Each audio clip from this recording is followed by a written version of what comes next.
Hey guys, what's up? I'm coming to you vlog style today to break the streak of no content on the channel. I'm talking quietly now as well because it's late. It's almost 11 o'clock at night. I've been at work all day. That was fun. We are going to talk about books, but I just need a little beer first. But I don't have a bottle opener, so no beer for me. Put that back. So, let's talk about books. What have I been reading? What have I finished reading? I'm a slow reader, so it's not been a lot. So I've been reading this. I finished this. It's Angelfall by Susan E. I've heard a lot of things about Angelfall. all of them good. I think on Goodreads this has got like 6 bajillion 5-star ratings. I think it says that on the book as well. Over 8,000 different 5-star reader reviews. Different ones, not 8,000 of the same reader review that are 5-star. It's all different ones.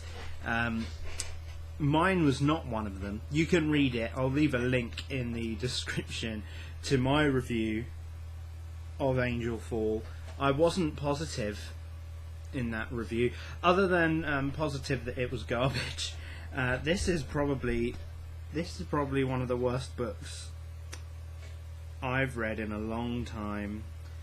The only competition it had this year in terms of rubbish books, I'm just looking over to see if I can see it on my shelf, but I think it's behind me, is Everything is Illuminated, which I did a video review of a while ago, but it's gone now because all of the content was nuked off the channel.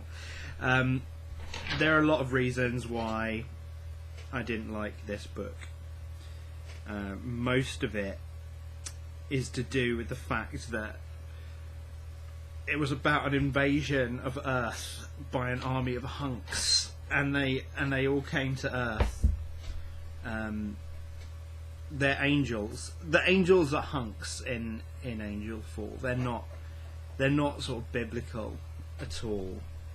They're very human, and that is because they have to be forced into a romance with the main character, who is obviously is a girl, a human girl, not just any girl. But yes, obviously because of that. Because it has to appeal to the fan base, the YA fan base that they're going for. Rafi, that's a shit pronunciation of that name, but Rafi is supposed to be, he's a hunky warrior angel, and he's like he's the everything you hate about YA bad boy protagonist men. He's like if Gale in the Hunger Games was a really main character in the in the Hunger Games. Like, you take Peter out and anything that made him interesting, and you just put Gale there. And I hate Gale as well, almost as much as I hate Rafi. But yeah, it's a bad book.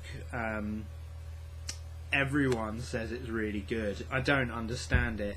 The plot is garbage. The world building is non-existent. I go into a lot more depth in my written review, a very vitriolic review, but you can go and look at that. So I recommend you do. In the meantime, I've been reading something that's actually really good, and if this is how prepared I am. This is why this is vlog style, because I can't be arsed, with quality. Who can be bothered with that these days? So I'm reading Speak by Louisa Hall. I picked this up because I've really been on a sci-fi kick this year, and it was also blurbed by Emily St. John Mandel, which you can't see because of the fucking white cover and the bright sun. There you go, just about Emily St. John Mandel. She wrote Station 11, which was one of my favourite books of last year, so I was interested in this. It's about artificial intelligence and not. It doesn't really follow a standard plot structure, like you would find in another book. I think a lot of the blurbs on the back of this, like, are saying like, "Oh, it's like nothing I've ever read before," and I agree with that to a point. It's sort of like it's almost like an anthology, sort of, not quite. I mean, it's basically it's the story of how AI developed alongside humanity, told through the eyes of people that were influential in creating it, basically. So there's parts in there that are from the perspective of Alan Turing, and then there's basically he's the only real person, I think, and then the rest of them are just sort of made up people that sort of influenced the development of this one particular AI program called Mary, which is named after one of the characters is a pilgrim girl, and like her diary is sort of the impetus for giving memory to AI, which is what really sparked their development. It's very interesting. It's quite complex in its ideas. It deals a lot with social isolation and sort of how you interact more with things that aren't necessarily human, and I think that's really put across really well in the way that it's presented, because there's no sort of character interaction ever, almost. No one really speaks directly to another person. The closest you get is audio transcript, audio logs of a little girl named Gabby talking to the AI directly, but then obviously that's not human. And then the rest is people writing in their diaries or people writing letters, and that kind of thing. So there's not really ever on screen character interaction, and that really solidifies the themes of the book, which is, I mean, obviously contrasting with something like Angelfall, which has almost no themes other than aren't hunks hunky, and isn't it funny when people have to be naked in cars with each other? It's that sort of, like, it's sort of rubbish. It doesn't have any bite to it. Maybe I'm being too harsh, because it is obviously, Angelfall is a young adult book. I'm quite clearly not a young adult. I've got a big bushy beard, which young adults definitely can't grow. Everyone knows that. So that is what I have read and what I've been reading. So two contrasts there. One that I really love, and obviously one that was a 0-star review. Not good times. What I plan to read next, I'm still up for debate on. I have two books down there from Emily St John Mandel that I want to get to. I've got two books from Ian M. Banks down there that I want to get to. I read Consider Phlebas earlier this year, and I've been being told by everyone I need to read Player of Games, which is there on the shelf, so I probably will at some point. I've got a few series that I need to finish too, which have been held over from last year. I've got Tomorrow When the War Began, the Tomorrow series, I think it's called. That series is there on the shelf. I've read 3 out of 7, so I've got 4 left to go on that.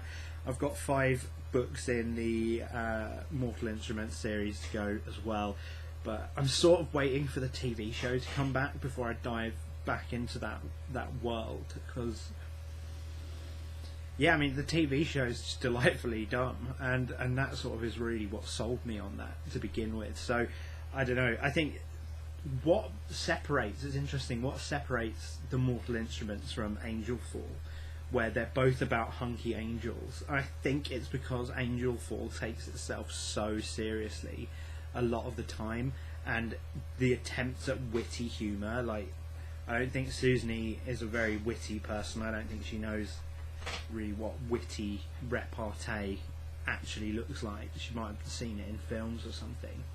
Like, it's like she watched a Joss Whedon film or TV show and thought, I could do that, but she can't. So that's interesting. That's sort of it for books for the time being. As far as the channel goes, obviously my last video received like no views at all. I think I'm going to look at that right now what the view count for my last video was. 4 views in 3 weeks. That's pretty impressive. That's some good stats right there. I don't know why that is. Whether it's the tags weren't there right, or I don't know. Maybe it's because my rubbish drawings are just not that good. But my channel relaunch trailer has 12 views. So I don't know. Maybe people just don't like 11-minute long analyses of Do Androids Dream of Electric Sheep. And I would say that my analysis of that was flawed, but that's probably because I delayed writing it for a long time after I read the book. So I'd forgotten sort of a lot of the examples to back up the points.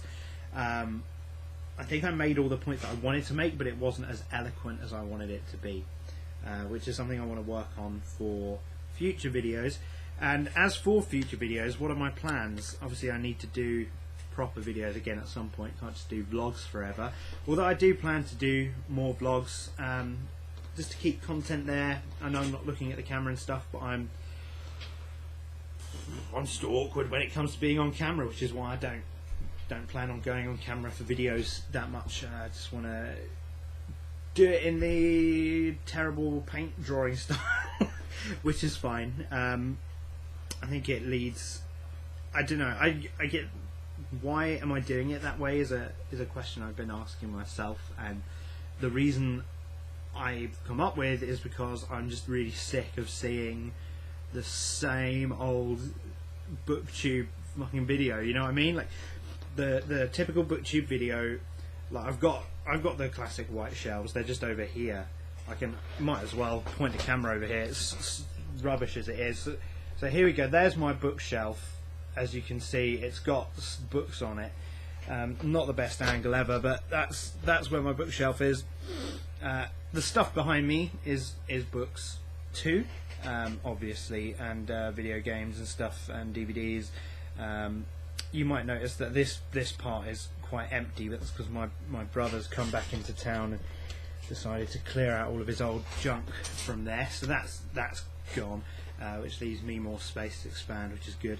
But getting back to the point, I don't want to be the booktuber. I don't think I can be the sort of booktuber that sits in front of their shelves and they get really bubbly and excited and fangirly and fanboyish about a book series. Because I'm not that sort of person. Like, I don't fanboy out over anything, really. I don't get that excited about things. I mean, I get excited and enthusiastic about it, but the way I like to engage with books is to more sort of analyse them and get thinking about them, rather than just sort of going through things. Like a lot of reviews that I see aren't so much reviews. Like there'll be a review bit at the start and it'll be the spoiler free section.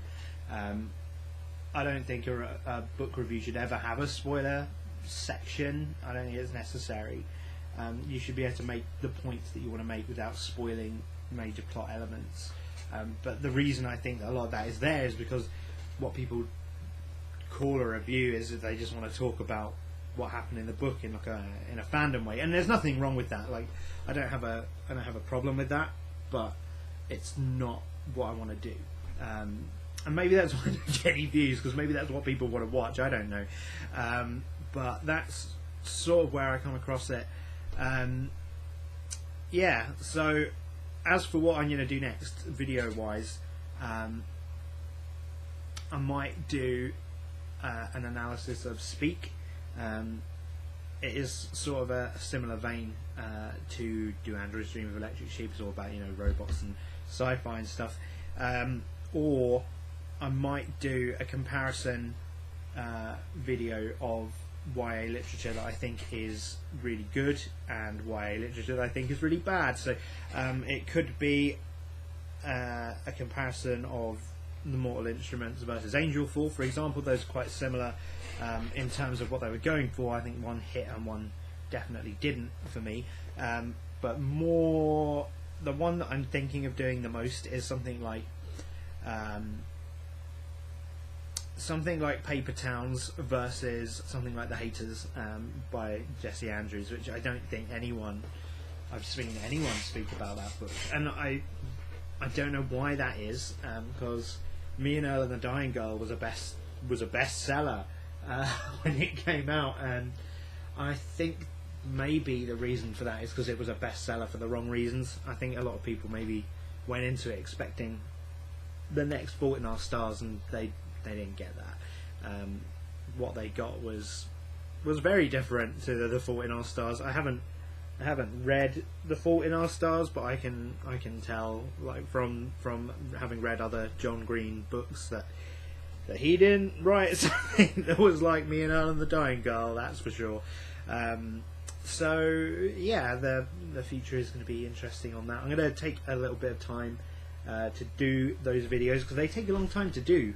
Drawing a lot of pictures on paint takes a long time. I think I'm just trying to see how many pictures I did for the Androids review. It was a lot. It was probably over 30 hand-drawn pieces of masterpiece artwork.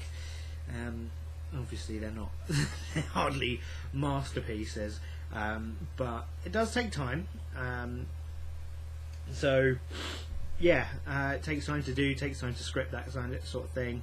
And I work weird hours, which is why I'm filming this at 11 o'clock at night. And yeah, that is really all I have to say of any value, and this has been going on for a very long time. So thank you for watching, if you did, and I really hope the sound works on this video, and I'll see you next update. Thanks, bye.